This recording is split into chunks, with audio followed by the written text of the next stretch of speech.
بسم الله الرحمن الرحيم. والنازعات غرقا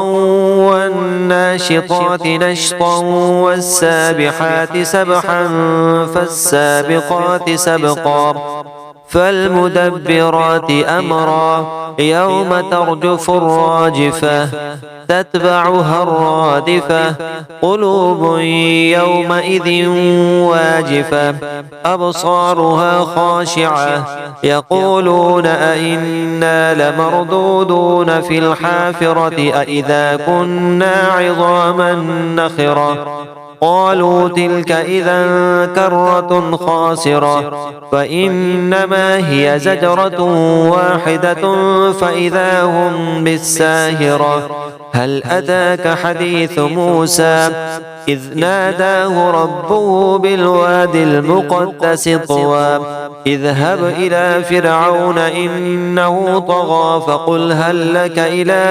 أن تزكى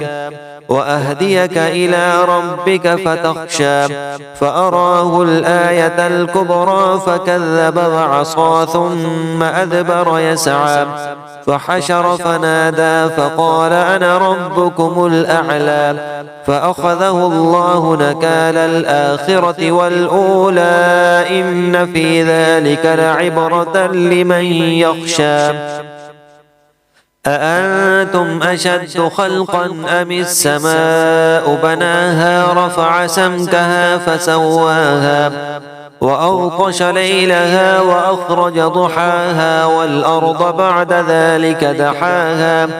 أخرج منها ماءها ومرعاها والجبال أرساها متاعا لكم ولأنعامكم فإذا جاءت الطامة الكبرى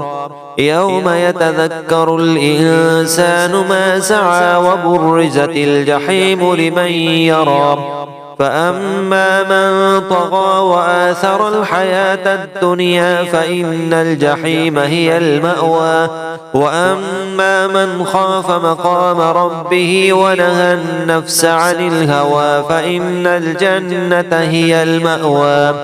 يسألونك عن الساعة أيان مرساها فيما أنت من ذكراها إلى ربك منتهاها إنما أنت منذر من يخشاها كأنهم يوم يرونها لم يلبثوا إلا عشية أو ضحاها